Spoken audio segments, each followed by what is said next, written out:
अथ कर्म कार्यम न भवति। पूर्व पक्षी का तो ऐसा है, मोक्ष हम फल मान लेंगे लेकिन कर्म का उसको कार्य नहीं मानते। तब कहते ऐसा नहीं हो सकता। फिर आपका वचन का अर्थ क्या है ये हमें बताओ। नित्यानाम करणाम फलम, ये भी कह रहे हो मोक्ष इत्यस्य वचन व्यक्ति है को अर्थ। एतार जो है वचनों की जो आपने अभिव्यक्ति करी है उसका क्या अर्थ हो सकता है बताओ। एक तरफ तो कार्य हो नित्य कर्मों का फल है और दूसरी तरफ कहते हो कर्म को कार्य नहीं, ये तो नहीं हो सकता ऐसा काम। इसका अंदर आगे फल और कार्य शब्द में कोई अंतर मान रहे हो क्या? एक पूछने का तात्पर्य सिद्धांत ही पूछना है। यहां से यहां तक पूर्व पक्ष है, अतः कर्म कार्यम न पूर्व पक्ष हो। फिर सिद्धांत बोलता है यदि ऐसा कहते हो इसका तो तुम फल और कार्य इन शब्दों में कोई अर्थ करना चाह रहे हो तो हमें इस वाक्य का अर्थ समझाओ। ठीक है, क्या वो क्या समझाए वो सब पहले भाषकर कहते न कार्य फल शब्द भेद मात्र विशेष कल्पित हो। कार्य और फल ये शब्द भेद मात्र से ही उनमें कोई विशेष अंतर करना संभव नहीं कि दुनिया में फल और कार्य दोनों पर्यायवाची है। आप भले ही उसको अलग अलग शब्द प्रयोग कर रहे हैं, शब्द प्रयोग अलग कर रहे मात्र से ही अर्थ में भेद या कोई विशेष अंतर उन दोनों में नहीं कर सकते, कल्पना ही नहीं कर सकता। अफलंच मोक्ष नित्य से कर क्रियते, ये भी उल्टा भी नहीं हो सकता। ठीक है, कर्म का वो कार्य है, फल नहीं है। यदि पूर्व पक्ष बदलता है, पहले पूर्व पक्ष ने कहा कर्म नित्य कर्मों का फल मोक्ष है, अतः कर्मों का कार्य वो नहीं। दूसरी तरफ कहेगा जिसका खंडन हुई, ऐसा तुम नहीं कह सकते हो, तो नहीं फिर ऐसे उल्टा समझो। क्या उल्टा? कर्मों का कार्य मोक्ष है, लेकिन फल नहीं है, ऐसे कर ये भी कह नहीं सकते। अफलंच मोक्ष नित्य से कर्म क्रियते, मोक्ष है अफल रूप, फल नहीं है किंतु नित्य कर्मों के किया गया था कार्य, ये भी नहीं सकते। क्यों? नित्यानाम करणाम फलम न कार्यम इति एषु अर्थ विप्रतिषिद्ध। इसलिए परस्पर विरोधी बात है। कभी तुम कहते नित्य कर्मों का फल है कार्य नहीं, कभी कहते नित्य कर्मों का कार्य है फल नहीं। दोनों ही दशा में अनित्य तो तुम बच नहीं सकते। और परस्पर विप्रतिषिद्ध बात है। यथा अग्नि शीतश्चेति, कोई कहे अग्नि है और ठंडा है, ये नहीं हो सकता है। अतएव नित्य कर्मों का जो फल होगा वो कार्य होगा, जो कार्य होगा वो अनित्य होगा। तो नित्य कर्मों का फल तुम मोक्ष मानो तो अनित्य से जाएगा। तब कहते हैं नहीं, जैसे ज्ञान का फल मोक्ष है या नहीं? ज्ञान का फल मोक्ष है, फिर भी वो नित्य है। तो फिर यहां भी मानो नित्य कर्मों का फल मोक्ष है, वो भी नित्य। ज्ञान विचेत व्याख्या कर रहे पूर्व पक्ष का, यथा ज्ञान से कार्य मोक्ष ज्ञानी न अक्रियमाणो भी उच्चते। ज्ञान का कार्य मोक्ष ऐसे कह दिया जाता है। यदि वे ज्ञान पैदा नहीं करता मोक्ष को, ज्ञानी न अक्रियमाणो अपनी उच्चते, ज्ञान से कार्य मोक्ष तद्वत कर्म कार्यतम। उसी प्रकार से नित्य कर्मों का अनुष्ठान कर रहे मात्र से मोक्ष हो गया। कर्मों का फल रूपेण उत्पन्न कार्य नहीं है वो। फिर शब्द व्यवहार में कहा देंगे हम नित्य कर्मों का फल मोक्ष है। जैसे आप कहते हो ज्ञान आदि हो तो कई मध्यम आप भी कहते हो, लेकिन आपका तात्पर्य क्या है? ज्ञान से जन्य वो कार्य नहीं है, ज्ञान से जन्य कोई फल नहीं है, जैसे आप बोलते हो। लेकिन शब्द व्यवहार तो ये हो रहा है ज्ञान से मोक्ष होता है, हाँ त्याग से मोक्ष होता है, व्यवहार तो करते हो। तब हम भी कह रहे हैं नित्य कर्मों से मोक्ष होता है, अतः नित्य कर्मों से जन्य है, नित्य कर्मों का फल है, नित्य कर्मों का कार्य है। ये सब शब्द व्यवहार मात्र ही है। ज्ञानवत चेत ऐसा तुम नहीं कर सकते। ज्ञान में तो हो सकता है लेकिन कर्म में ऐसा व्यवहार नहीं समझ। ज्ञान में क्यों हो सकता है? क्योंकि ज्ञान और अज्ञान पर जहाँ ज्ञान आ गया तो अज्ञान अपने आप भाग जाएगा। नित्य कर्मों का अज्ञान के साथ कोई विरोध नहीं, कि नित्य कर्म आप कर ही रहे हैं, अज्ञान अज्ञान ही उसका कारण है, बल्कि कि कर्म का कारण ही अज्ञान। यदि आप अपने आप का सतजीवी नहीं माने, शरीरवान न माने, नित्य कर्म किसके आगे समाप्त और संज्ञा उपासित शतजीवी न, शब्दावली में है शतजीवी न। 100 साल जीने की कामना रख के जो चलता है वही व्यक्ति जब तक जिंदा जब तक जिंदा रहूं मेरा अपना जीवन का ही आधार नित्य कर्म मान के चलता है। जीवन का नित्य कर्म से संबंध है। संध्या या यावत जीवे वो कहता है नहीं या उसमें है ना अग्निहोत्र आदि के लिए आया ना, अग्निहोत्र आदि के लिए आया था कि नित्य अग्निहोत्र नित्य दर्शन प्रमास सब क्या है, यही तो है। जब तक तुम्हारा जीवन है तब तक अग्निहोत्र कर्म करना है, तब तक जो है दर्शन प्रमास याद करनी है। तो उन सभी जगहों में क्या है, आपका जीवन का संबंध है नित्य कर्म के साथ। और जीवन आपने स्वीकार किया मतलब अपने अज्ञान को स्वीकार। आप शरीर है मानते हैं, शरीर का जीवन ही मान रहे हैं और जीवन की यथार्थता के लिए सार्थकता के लिए आप कर्म करना चाहते हैं, इस मतलब अज्ञान में। अतएव जो है अज्ञान का कर्म से कोई विरोध नहीं है। अतएव कर्म का होने पर अज्ञान की निवृत्ति नहीं हो सकती, तथा ज्ञान का होने पर अज्ञान की निवृत्ति हो जाता है। इसलिए हेतु दे रहे हैं अज्ञान निवर्तकत्व ज्ञान। ज्ञान तो अज्ञान का निवर्तक होता है, कर्म अज्ञान का निवर्तक नहीं। अज्ञान व्यवधान निवर्तक ज्ञान से मोक्ष ज्ञान कार्य उपचत्य। अज्ञान रूपी व्यवधान का निवर्तक होने से ज्ञान का कार्य मोक्ष है, ऐसा ज्ञान कार्य ऐसा औपचारिक प्रयोग शब्द प्रयोग कर देते। न तो कर्मणा निवर्ति तुम अज्ञान, लेकिन कर्म के द्वारा अज्ञान को निवृत्ति नहीं हो सकता। अज्ञान का निवृत्ति रूपा मोक्ष नहीं हो सकता। न च अज्ञान व्यतिरिक्त मोक्ष से व्यवधानांतरम कल्पितुम शक्य, और अज्ञान से अलग मोक्ष के प्रति व्यवधानांतर की आप कल्पना भी नहीं कर सकते। जिसको कर्म दूर करके सहयोग भी देता वो भी बात नहीं। नित्यत्वात् मोक्ष से, क्योंकि मोक्ष नित्य। क्यों नित्य है? साधक स्वरूप अव्यतिरिक्त। आगे जो साधक का स्वरूप है उससे अभिन्न नहीं है वो मोक्ष, कोई अलग नहीं। मोक्ष नाम का वस्तु कहीं जा रहा हो, जाओ पकड़ो मिलेगा, कुछ नहीं है। क्योंकि साधक का स्वरूप से अभिन्न है, वो भिन्न नहीं है। अतएव केवल अज्ञान रूपी जो प्रतिबंधक आवरण है उसको भंग करने मात्र के लिए आपको सब प्रयास है, और वह ज्ञान से भंग होता है। अतः ज्ञान प्राप्ति आपको अभ्यास करना पड़ेगा, शास्त्र को प्राप्त करना पड़ेगा। जब तक परोक्ष ज्ञान नहीं होगा शास्त्र से तब तक उसका अपरोक्षानुभूति नहीं होगी, और अपरोक्षानुभूति ही बिना अज्ञान का निवृत्ति नहीं। यह कर्मणा निवृत्ति, और जिसे आप कर्म से निवृत्त करें ऐसा कोई वस्तु है ही नहीं। ये क्यों साधक का स्वरूप को आप कर्म से निवृत्त कर दोगे क्या है? क्योंकि मोक्ष जो है साधक का स्वरूप ही है, और उसको प्राप्त करने के लिए अज्ञान को क्यों निवृत्त करना है, जिसको आप कर्म के द्वारा कभी निवृत्त नहीं कर सकते। अज्ञान में निवृत्त ऐसा करो ना, फिर मोक्ष मिलता है कर्म से का तात्पर्य यही करूंगा। फिर जैसा आप करें ज्ञान से मोक्ष मतलब ज्ञान से अज्ञान की निवृत्ति, वैसे हम भी कहें कर्म से मोक्ष मतलब कर्म से अज्ञान का निवृत्ति, ऐसा करूंगा। अरे अर्थ तो कर लोगे, बनेगा क्या? ऐसा होगा क्या? आप अर्थ कर लो, शब्दों को जो है हेरा फेरी करते रहो, लेकिन वास्तव में ऐसा हो जाना चाहिए ना, हो नहीं सकता है। कर्म अज्ञान को भी निवृत्त नहीं कर सकता। क्यों? विलक्षण ज्ञान और कर्म बहुत विलक्षण होता है। ज्ञान और अज्ञान विरोधी होने के नाते वो निवृत्त कर सकता है, लेकिन कर्म और अज्ञान विरोधी न होने के कारण से वो एक दूसरे को निवृत्त नहीं कर सकते। वही अभिव्यक्ति अज्ञान अभिव्यक्ति लक्षण ही न ज्ञान ही न विरुद्धते।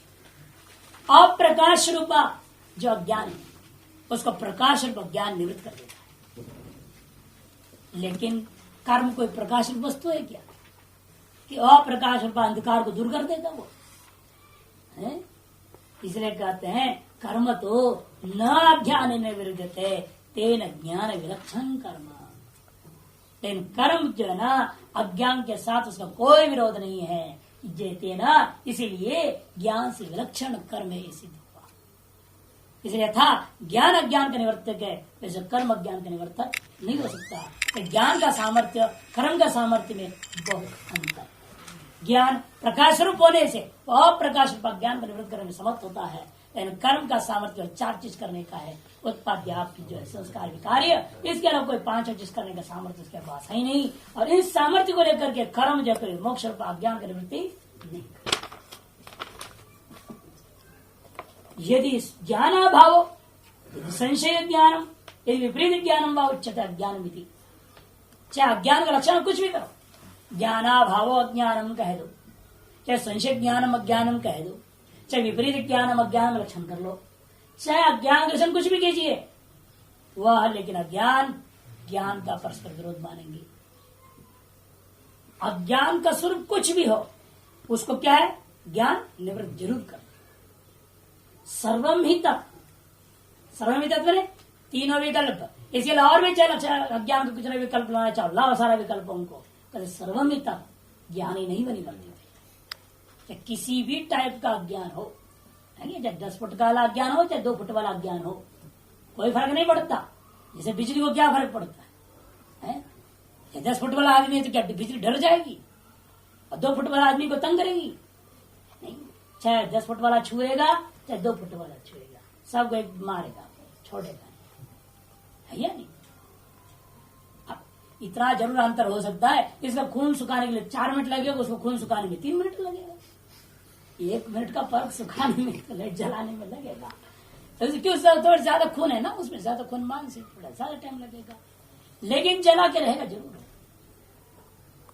उसी प्रकार यहाँ पर भी है, अज्ञान का लक्षण आप कुछ भी कीजिए, जिस भी स्वरूप का आप अज्ञान का कथन कीजिए, लेकिन किसी प्रकार का भी हो वो अज्ञान, ज्ञान के द्वारा निवृत्त हो सकता है, कर्मादि के द्वारा निवृत्त न तो कर्मणा अन्यतमेन अपि विरोधाभाव। कर्म के द्वारा किसी भी एक प्रकार का ज्ञान को नाश करने का दम नहीं है। ज्ञान सब प्रकार का ज्ञान को नाश कर सकता है, लेकिन कर्म जो है इन अज्ञानों का अनेक लक्षणों में से एक प्रकार का ज्ञान को भी नष्ट कर नहीं सकता। क्या संशय ज्ञान रूपा ज्ञान को भी निवृत्त नहीं कर सकता कर्म? यदि मान लो आपका रज्जु में सांप दिखाई दे, तुरंत खबर कर दो, तो सांप भाग जाएगा वहां से। वो कर्म जो है ना, उस अज्ञान को निवृत्त नहीं कर सकता है। करेगा नहीं। सुक्ति में जो है रजत दिख रहा है, अब मंत्र जप करने से सोना हो जाए तो कभी नहीं हो सकता है। और हो भी जाए, मान लो आप दृष्टि बन जाए तो भी सीप तो सीप ही रहेगा, सोना नहीं होगा। निवृत्त नहीं कर सकता है ना वो, शिव को निवृत्त कर देगा वो? नहीं कर सकता। चाहे जैसा भी कर्म, जप तप एनी टाइप किसी भी प्रकार का कर्म ले लो, वह अज्ञान का किसी एक प्रकार को भी नाश नहीं कर सकता, निवृत्त नहीं कर सकता। लेकिन ज्ञान ऐसा विलक्षण है, किसी भी प्रकार का ज्ञान हो, सब प्रकार का ज्ञान को एक क्षण मात्र में नष्ट कर। ये विलक्षणता को ध्यान रखोगे तो कभी नहीं कहोगे नित्य कर्म या किसी प्रकार कर्म से मोक्ष होता है, ये चिंतन नहीं हो सकता। अतः अदृष्ट वक्त ऐसा है, चलो नित्य कर्म नाश नहीं करेगा, क्योंकि नित्य कर्म से अदृष्ट पैदा होता है। अदृष्ट, वो अदृष्ट में तरह ताकत है कि ज्ञान के समय भी अज्ञान को नष्ट कर आगे बढ़ रहा है ना। कर्म ही करता है भेड़ा, आप देखो कर्म से तो होता नहीं, वाक्य में सही है, कर्म से तो कुछ नहीं होगा। लेकिन आप कहते कर्म से जन अदृष्ट है, वो अदृष्ट क्या करता है? कर्मणाम अदृष्टमपि अज्ञान निवर्तकत्वम कल्पयन्ति चेत न। कर्मों के द्वारा जन जो अदृष्ट है वही अज्ञान का निवर्तक ऐसी कल्पना करनी चाहिए। चेत न ज्ञानेन अज्ञान निवृत्त में मानायाम अदृष्ट निवृत्ति कल्पना अनुभूते है। ज्ञान के द्वारा अज्ञान निवृत्ति ये सब का अनुभव है, सर्वानुभव सिद्ध है। अज्ञान की निवृत्ति ज्ञान से होता है, अदृष्ट से नहीं हो सकता। इस अदृष्ट के भी द्वारा अज्ञान की कला दूर होता है, या कल्पना करने में कोई प्रमाण नहीं, पूर्व हेतु कोई प्रमाण नहीं। क्योंकि किसी भी विषय का अज्ञान है, देख लीजिए संसार में किसी भी विषय का अज्ञान, भौतिक पदार्थों का भी अज्ञान है, किसी कर्म कांड करने से अदृष्ट से नहीं होता, ज्ञान से ही होता है। वो सभी आप जो भी कर्म कर रहे हैं, कर्मयोग हो रहा है, उपासना हो रहा है, भक्ति हो रहा है, सब वो अदृष्ट करेगा क्या? केवल आपको सही गुरु तक पहुंचा देगा। लेकिन गुरु से आप ज्ञान नहीं लोगे तो वहां भी झाड़ू मारते रह जाओगे तो फायदा नहीं। ज्ञान तो लेना ही पड़ेगा, ज्ञान से ही अज्ञान निवृत्त होना है। इससे जितने भी हम कर्म करेंगे वो कर्म जन अदृष्ट करता क्या है? हमें एक सही मार्ग दिखाता है। जब तक उन कर्मों को नहीं करते तो भटके रहते थे, पता ही नहीं चल रहा था कहाँ जा रहे हैं, दौड़ रहे गड्ढे की ओर भाग रहे हैं, एक गड्ढे से दूसरे गड्ढे में टपक रहे हैं, है ना। यहाँ को कोठारी पर छोड़ दिया कोई बात नहीं, निकाल दे तो क्या करे, अब दूसरे की वहां भी कोठारी के लिए कोशिश कर रहा है, चमचागिरी करेगा। यही तो हो रहा है, जिंदगी काट रहे हैं सारे ऐसे, बहुत सारे साल लगे हुए हैं इसी में, क्या फायदा है। इसलिए इनका कहना है कि देखो कि जितना भी आप कर लो, अदृष्ट नाम का जो वस्तु है वो अज्ञान को निवृत्त नहीं करता बिना ज्ञान। अदृष्ट के लिए कर सकता है आपको, इस समय का दृष्ट आपका संकल्प सही है, अंतर्गण शुद्धि रूपा संकल्प है, तो आपको सदगुरु तक पहुंचा। या सदगुरुओं का जो बाजार है इससे आपको बचा देगा। जल्दी से जल्दी आप सदगुरु तक पहुंच जाओ, सदाचार्य तक पहुंच जाओ। नहीं तो असदाचार्यों के पास जाने से बड़ा दुखी दुख मिलता है। असदाचार्यों के चक्कर में पड़ जाएंगे ना, कभी पढ़े हो तो पता नहीं, पढ़ा नहीं होगा कोई, जो पढ़े हैं उन्हें मालूम है वो कितने रुलाते हैं, कितने कष्ट देते हैं। लेकिन वो भी मैं समझता हूँ अच्छा ही है। यदि वो फेस को क्रॉस नहीं किए होते तो शायद सदगुरु नहीं मिलता, सदाचार्य नहीं मिलता। वो भी जरूरी है अंतःकरण शुद्धि में, वो भी एक उसमें भाग है, मान लो अपने आप सब विरोध और दुख दूर हो जाता है। लेकिन वो सब कर्म और तप जो दुख झेलना वगैरह है वो तप है ना, उस जन जो अदृष्ट ने क्या किया, केवल उस आचार्य तक पहुंचा दिया। और वो आचार्य से जब ज्ञान प्राप्त करते तभी वो अज्ञान निवृत्त होता है। अतः अदृष्ट से अज्ञान की निवृत्ति नहीं। यथा दृष्टांत से समझा रहे सिद्धांति, अवघाती ने व्रीहीणा तुष निवृत्तो गम्यमानायाम अग्निहोत्र नित्य कर्म कार्य दृष्टा न कल्पित तुष निवृत्ति। जैसे व्रीहीण अवहंती, अवघात के द्वारा क्या अग्निहोत्र में कोई अदृष्ट पैदा होता है क्या? नहीं, क्या मानने की जरूरत है। अवघात तो दृष्ट फल दिख रहा है, तुषा निवृत्ति हो रही है। तुषा निवृत्ति रूपी दृष्ट फल की जब सिद्धि है तब वहां पर अवघात के द्वारा पूर्व होगा वह अदृष्ट जो अग्निहोत्र फल देगा, ये मानने की क्या जरूरत है। वह अदृष्ट की परिकल्पना करने की जरूरत नहीं है। इसी तरह से यहाँ पर भी है, जब ज्ञान के अज्ञान निवृत्ति दृष्ट है उस स्थिति में बीच में अदृष्ट की परिकल्पना करके उसके द्वारा अज्ञान की निवृत्ति मानना जरूरत नहीं है। इसलिए अवघात व्रीहीणाम तुष निवृत्तो गम्यमानायाम, गम्यमान में प्रत्यक्ष दृष्टायाम सदी अग्निहोत्र नित्य कर्मकारी बुधा, कोई अदृष्ट की परिकल्पना करना उचित नहीं है। उस तुष निवृत्ति रूपी कोई अदृष्ट की परिकल्पना करने की अपेक्षा है। तद्वत् अज्ञान निवृत्ति नित्य कर्म कार्य अदृष्टा न कल्प्यते। इस ज्ञान निवृत्ति रूपा फल के प्रति नित्य कर्म के द्वारा कार्य होता कोई अदृष्ट की परिकल्पना करने की जरूरत नहीं है। ज्ञान विरुद्धत्व असकृत कर्मणाम अवोचाम। और मैं 50 बार पहले बोल चुका हूं, ज्ञान के साथ कर्मों का अत्यंत विरोध है। ज्ञान का अधिकार विद्या अंतःकरण, शुद्ध अंतःकरण वाला है ना, शुद्ध अंतःकरण वाला वे विज्ञान से संपन्न वाला है, विवेक और वैराग्य से संपन्न वाला। ज्ञान जहां पर है वहां पर जो कर्म कोई गुंजाइश नहीं, और कर्म वही है जहां पर अज्ञान होता है। जिसने ज्ञान और अज्ञान का विरोध है, अतएव ज्ञान का और कर्म का भी विरोध है, क्योंकि कर्म क्या है, अज्ञान का कार्य है नहीं। जिस वस्तु का जिस कारण के साथ विरोध होगा, निश्चित रूप में उस वस्तु का उसके कार्य के साथ भी विरोध होगा, उसके कार्य के साथ भी विरोध हो जाता है। जैसे कि महान अग्नि का साथ जो है, जब किसी लकड़ी का विरोध है तो छोटा सा अग्नि भी क्यों ना हो उसके साथ उसका विरोध हो। कार्य बोलते हैं उसका, अग्नि का ही छोटा वाला अग्नि भी कार्य है, वो भी लकड़ी को जलाएगा। आज समय देर लग सकता है, कम लग सकता है। इसलिए कुमार भट्ट ने क्या किया, शरीर को जलाना ही था, बड़ा अग्नि में जलते 2 मिनट में खत्म हो जाता। लेकिन नहीं, गुरु का साथ जब द्रोह किया है, उस पाप को धोने के लिए उन्होंने भूसा का अग्नि में बैठे। लेकिन ये तो नहीं है ना, भूसा का अग्नि जलाएगा ही नहीं, ऐसा नहीं हो सकता है। वो भी जलाएगा, बहुत धीरे धीरे धीरे धीरे जलाएगा, जलाएगा जरूर। क्योंकि अग्नि तो अग्नि, चाहे बड़ा है छोटा, चाहे कारण रूपा विशाल अग्नि हो, चाहे कार्य रूपा छोटा सा अग्नि हो। जिसका जिसके साथ विरोध है, एक का कारण के साथ, उसे कार्य के साथ उसका विरोध मानना ही होता। यथा ज्ञान का अज्ञान के साथ विरोध है, अतएव ज्ञान का अज्ञान का कार्यभूता कर्म के साथ भी विरोध मानना ही चाहिए। ज्ञान विरुद्ध असकृत कर्म नाम वो चाह, यद अविरुद्धम ज्ञान, और कुछ ऐसे भी ज्ञान आपने वर्णन किया जो कि कर्म के साथ विरोध नहीं है। कौन सा? देवतादि ज्ञान, उपासना ज्ञान। कहते वो तो, लेकिन फिर मोक्ष पर नहीं देगा। यद अविरुद्धम ज्ञानम कर्म भी तत् देवलोक प्राप्ति निमित्त मित्तम, जो कर्मों के साथ चलने वाला अविरुद्ध ज्ञान है।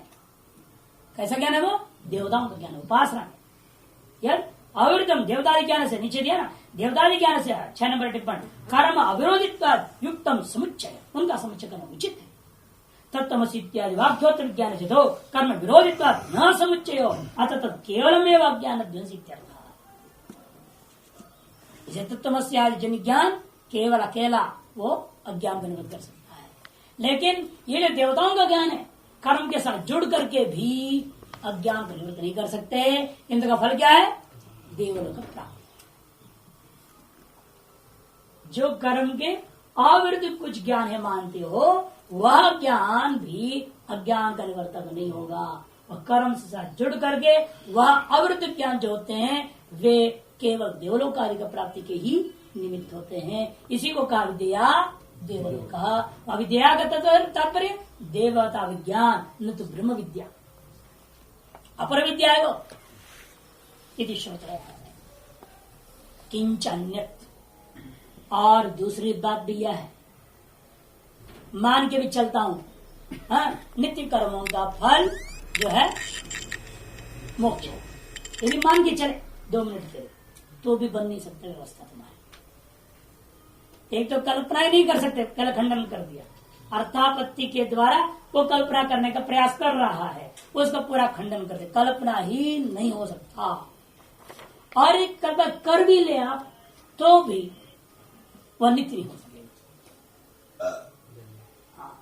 वही करे कल्प्य च फले नित्यानंकरणा श्रद्धानाम यत् कर्म विरोधिते दृढ़ करणाम कार्यमेव न भवति। यदि मान भी लो फल की आप कल्पना करना ही चाहते हैं कर्मों का, यदि वही फल आप कल्पना कीजिए जिसका कर्म के साथ कोई विरोध ना हो, है ना।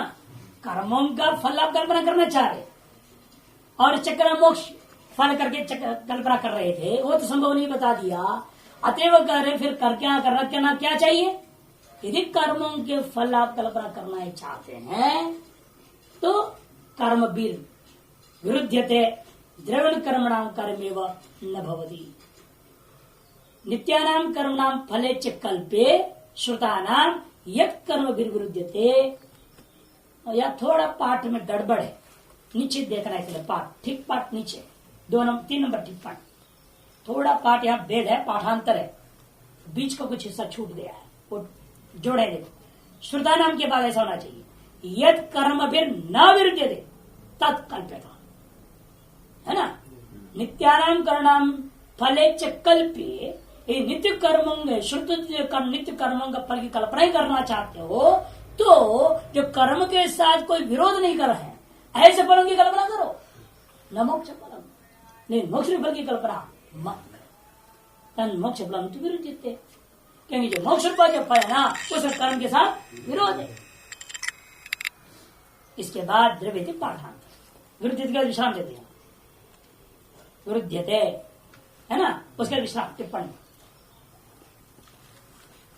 तन मोक्ष फलम विरुद्धते विश्राम, फिर द्रव्य आदि पाठ ले। बीच का इतना ऐसा नहीं है ना, है ना। विरुद्धते के बाद मूल में जो था यद कर्म फिर विरुद्धते, है ना, और न पीछे यद कर्म फिर न विरुद्धते तत्कल्प्यता न मोक्ष फलम तद मोक्ष फलम तो विरुद्धते। ऐसा इतना अधिक होना चाहिए, तभी पंक्ति भाष्य का ठीक ठीक लगता है। और जो कार्य है वो हो नहीं सकता, क्यों? द्रव्यण कर्म नाम कार्य में भवति, क्योंकि मोक्ष जो चीज है ना वह द्रव्य का कार्य नहीं, गुण का कार्य नहीं, कर्म का भी कार्य नहीं हो सकता। जैसे तंतु रूपा द्रव्य का कार्य पट है कि नहीं? कारणगत गुण का कार्य कार्यगत गुण, तंतुगत श्वेत रूप है वो पट में भी श्वेत रूप पैदा करता है। तो द्रव्यों का कार्य आप देखते हो, गुणों का कार्य आप देखते हो, क्रियाओं का कार्य सब देख ही रहे हैं। लेकिन मोक्ष जो है वह न तो द्रव्य का कार्य है, न गुण का कार्य है, न कर्म का कार्य है। द्रव्य गुण कर्मणाम कार्यमेव न भवेत्। कौन? तत्मोक्ष फल। इसलिए पीछे तन्मोक्ष फलम होना चाहिए। तन्मोक्ष फलम विरुध्यते, है ना? टिप्पणकार ने जो दिखाया तन्मोक्ष फलम विरुध्यते, उसकी व्याख्या क्यों विरुद्धते? क्योंकि द्रव्य गुण कर्म किसी का भी कार्य मोक्ष नहीं हो सकता, अतएव कर्म का फल मोक्ष नहीं हो सकता। इसलिए आपको कल्पना ही करना है तो वो कल्पना कीजिए जो कर्म के साथ कोई विरोध न, ऐसी फल की कल्पना करो। किम तत्कल्पिता है, क्या हम कल्पना करें भाई, बताओ। यस्मिन कर्ण सामर्थ्य में, क्योंकि बताइए जिसमें कर्म का सामर्थ्य ही नहीं है, किम तत्कल्पिता, उसकी कैसे आप कल्पना करोगे? यस्मिन, यहां विश्राम नहीं होने चाहिए, न भवती के बाद विश्राम दे दो, खत्म। वो वाक्य वहां विश्राम गड़बड़ कर दिया, मेरे को भी थोड़ा काट के उसको लगाओ। न भवती में विश्राम दे दीजिए और किम कल्पितम अगला वाक्य में भाई यस्मिन कर्मण सामर्थ्य निष्ठम किम तत्कल्पिता, ऐसे डालो। जिसमें कर्म का सामर्थ्य नहीं है ऐसे को आप कर्म का फल कैसे कल्पना करोगे? अर्थात नहीं करना चाहिए। क्यों? यस्मिन दृष्टम सामर्थ्यम यच्च करना फर्म अविरुद्धम तत्कल्पना। फिर क्या करो? तब जवाब दे रहा है, फिर ऐसा है, देखिए जिसमें कर्मों का सामर्थ्य देखा गया, कर्म सामर्थ्य क्या है? फल, ऐसा अविरुद्ध फल है जिसमें कर्मों, जिन अविरुद्ध फलों में कर्मों का सामर्थ्य देखा गया, उस फल की ही आप कल्पना करें। पुरुष प्रवृत्ति जननाय अवश्यम चित्कर्म फलम, मैं विरोध नहीं करता। भाष्यकार कहते हैं देखो, पुरुष प्रवृत्ति के जन्म उत्पत्ति करने के लिए यदि आप कोई फल की कल्पना चाह रहे हैं तो कल्पना कीजिए, लेकिन कल्पना ऐसी होनी चाहिए जो फल कर्मों के सामर्थ्य का अविरुद्ध हो। ऐसे फल की कामना करो जो कि कर्मों के अविरुद्ध होनी चाहिए। कर्म अविरुद्ध विषय श्रुतर्थापत्ति क्षीणत्वात् नित्य मोक्ष फलम कल्पितुम न शक्य। कर्म के अविरुद्ध फलों में ही जब श्रुत अर्थापत्ति क्षीण हो गया, इसलिए अर्थाप से मोक्ष फल कल्पना करना उचित नहीं। कर्म के अविरुद्ध फल क्या है? कर्म के अविरुद्ध फल क्या हो सकता है? दो है, नित्य कर्मों की बात चल रही है यहाँ पर, संसार नहीं। हाँ, नित्य कर्म फल दो ही है, या तो ब्रह्मलोके मह्यते अर्थवाद वाला जोड़ स्मृति का, जैसे वेद में नहीं है, स्मृति का श्रुति में जोड़ करके ब्रह्मलोक फल ले लो, अथवा अंतःकरण शुद्धि, अथवा मीमांसा की भाषा में चलते हैं तो प्रत्यवाय का अभाव। विहित कर्म का अनाचरण होने से प्रत्यपाप होता है, वो पाप निवृत्ति है। संभावित उस काल में जो करना चाहिए न करने पर उस काल में आप अन्य कुछ भी कीजिएगा उसे पाप ही होता है।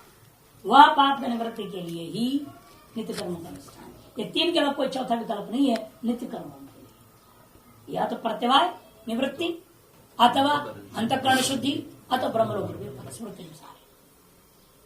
जब उसी के द्वारा क्या श्रुत अर्थापत्ति आपका क्षीण हो जाए। कोई भी फल कल्पना करनी चाहिए तो श्रुत अर्थापत्ति कह रहा है, श्रुत है विहित वाक्य और संज्ञा उपास विहित वाक्य श्रुत है, उससे एक अर्थापत्ति बना, भाई निष्फल नहीं हो सकता। और फल की कल्पना करनी है कर्म के सामर्थ्य का अविरुद्ध फलात्मक जो ब्रह्मलोक प्राप्ति, अंतःकरण शुद्धि, प्रत्यवाय निवृत्ति, तीन में से एक के द्वारा वो अर्थापत्ति क्षीण हो गया। अब उसका सामर्थ्य मोक्ष रूपी अधिक फल कल्पना करने में नहीं रहा, अतएव नित्यो मोक्ष फलम कल्पितुम न शक्य। तद व्यवधान अज्ञान निवृत्ति, अथवा उस अज्ञान के व्यवधान रूपा जो चीज है उसकी निवृत्ति का भी सामर्थ्य कर्म में आप कल्पना नहीं कर सकते। अवृद्धत्वात् दृष्ट सामर्थ्य विषय, अच्छा दो हेतु इसमें, एक तो अवृद्धत्वात्, दूसरा क्या है असामर्थ्य। दृष्ट सामर्थ्य विषयता, दृष्ट सामर्थ्य में ही इसका विषय है, अदृष्ट में आप विषय नहीं ले, सामर्थ्य नहीं मान सकते। एक और बात दूसरे कहा था, लेकिन पारिशेष्या हम जबरदस्ती ले जाएंगे मोक्ष, नित्य करना मोक्ष एवं फलम पारिशेष्या कर दिया, परिशेष अनुमान बना दिया, ताकत नहीं हो सकता। पारिशेष न्याय तो मोक्ष कल्पित चेत, पारिशेष न्याय से मोक्ष को ही फल रूप कल्पना करनी चाहिए।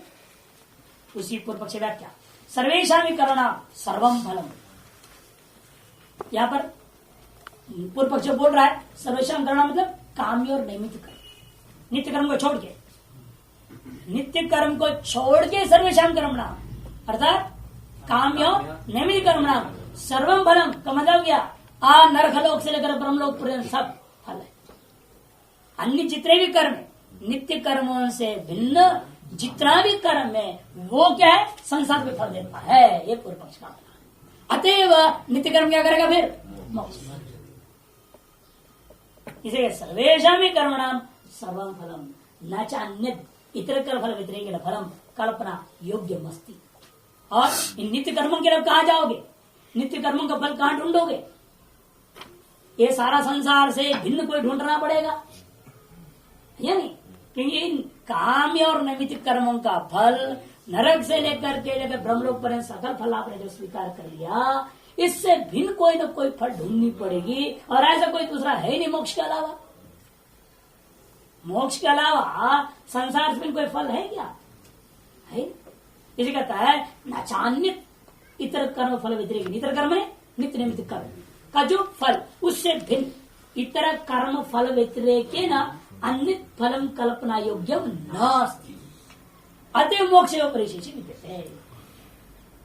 इतर कर्म हो गया नित्य नैमित्तिक और काम्य कर्म, उनका जो फल है क्या है, उनका फल संपूर्ण संसार, उससे भिन्न कोई फल कल्पना के योग्य और दूसरा है नहीं मोक्ष के अलावा। परिशिष्ट से कहा मोक्ष रहा कौन बचा, एकमात्र मोक्ष बचा हुआ है। सच इष्ट वेद विदाम्बरम, और वो वेद वेदता लोग सब चाहते भी हैं, ये नहीं कि वो हमारी इच्छा का बाहर का विषय है, वेद वेदताओं का वह भी इष्ट फल है। तस्मात् सैव कल्पयितव्यः, उसी को श्रुतर्ता प्रतीक के आधार पर कल्पना करनी चाहिए। चेत न कर्म फल व्यक्ति नाम अनंत्या पारिशेष न्याय न प्रपत्ति है। सबसे बड़ी बात है कर्म फल व्यक्ति का अनंतता है, परिशेष कहां से होगा। ऐसा कोई कर्म नहीं, फल नहीं है जो कर्मों के हम नहीं चाह रहे हैं। जब आप नहीं है मीमांसक लोग ही नित्य कर्मों का फल मोक्ष चाह रहे हो, इसका मतलब क्या, कर्मों का फल सभी चाह रहे हैं। और मुंडे मुंडे मोतिर बिन्ना और क्षणे क्षणे च बिन्ना भी है, मुंडे मुंडे मोतिर बिन्ना ही नहीं, एक मुंडे अपी क्षणे क्षण क्षण प्रतिबिन्नम भवति वो कामना। तो अनंत कामना है, अनंत बल है, तो कहां से तुम परिशेष कर दोगे।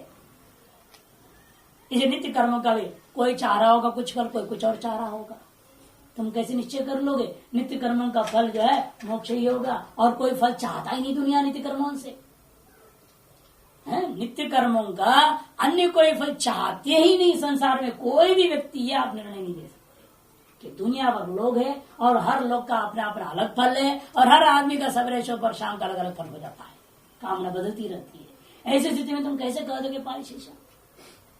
व्याख्या करते थे किसको विस्तार हो। कर्म फल व्यक्ति नाम कर्म फल और फल को चाहने वाले व्यक्तियों का अनंतता से फल में भी अनंतता है। अतएव पारिशेष है, पहले निश्चय होना चाहिए ना, परिशेष लगाने के लिए निर्णय लो, 8 है 9 है 10 है 20 है, फैसला करो, इतनी होती है। इनमें से कोई ना होने से 21वां ये हो गया अमुक, ऐसे करके आप ले सकते हो। लेकिन पहले काम्य कर्म और नैमित्तिक कर्मों के फल का यत्ता अनिश्चित जब है तो परिशेष न्याय लागू नहीं हो सकता है। जैसे आत्मा को ज्ञान आदि का आधार निर्णय लिया, परिशेष अनुमान किया उन्होंने, किस आधार पर किया, पहले उन्होंने पृथ्वी जल तेज वायु आकाश काल दिव्य मन इतर को सिद्ध कर ली, सिद्ध करने के बाद आत्मा में गए। अरे 8 में लेकिन ज्ञान आधार तो हमको नहीं दिख रहा, अतएव एक 9वां द्रव्य मानना पड़ेगा, उसका नाम परिशेष किया। लेकिन पहले दृढ़ किया ना, 8 में सारा संसार को उसने विलय कर दिया, 8 द्रव्यों में ही पूरा संसार है, ये सिद्ध कर दिया। अब इसलिए 8 से अतिरिक्त कोई 9वां माननी पड़ेगी द्रव्य, जिसके बिना आत्मा ही की व्यवस्था नहीं, ज्ञान आधार तो व्यवस्थित नहीं हुआ तो सारा संसार की व्यवस्था बेकार हो गया। कि संसार की व्यवस्था तब है जब आपका ज्ञान है, और ज्ञान है तो ज्ञान कहाँ है, जिसमें तुम संसार की व्यवस्था दे रहे हो, उन 8 द्रव्यों में ज्ञान आधार तो जब नहीं हो सकता, आते हमें एक परिशिष्ट 9वां द्रव्य मानना पड़ा, जो कि वह ज्ञान का आधार है। परिशिष्ट तब हो सकता है ना जब यत्ता निश्चय, द्रव्य 8 निश्चय कर लिया आपने, अतएव 9वां आप बना पाए। लेकिन जहाँ कामना अंक है और कामना से कर्मजन्य फलों का यत्ता का निश्चय नहीं हो सकता है। क्यों? फल की अनंतता है। फल की अनंतता क्यों है? व्यक्ति की अनंतता है, कर्माधिकारियों की अनंतता है। वही नहीं पुरुष इच्छा विषयाणाम कर्म फलानाम एतावत्तम नाम केनचित असर्वज्ञेन अवधृतम तत्साधनांच व पुरुष इच्छा। कहना क्या है?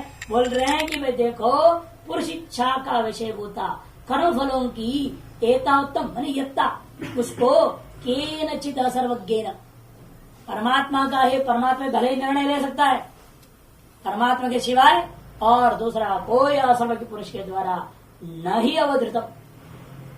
केवल फलों का अवधारणा नहीं कर सका क्या, बल्कि साधनों का भी अवधारणा नहीं कर सकते। किस फल का कौन सा साधन है ये भी हम निर्णय नहीं ले सकते। अनेकों साधन प्रत्येक फल के लिए, प्रत्येक फल के लिए अनेक साधन है। किस साधन से उस फल को प्राप्त कराना है, कौन किस साधन से चाह रहा है फल को प्राप्त करना, ये भी आप तय नहीं कर सकते।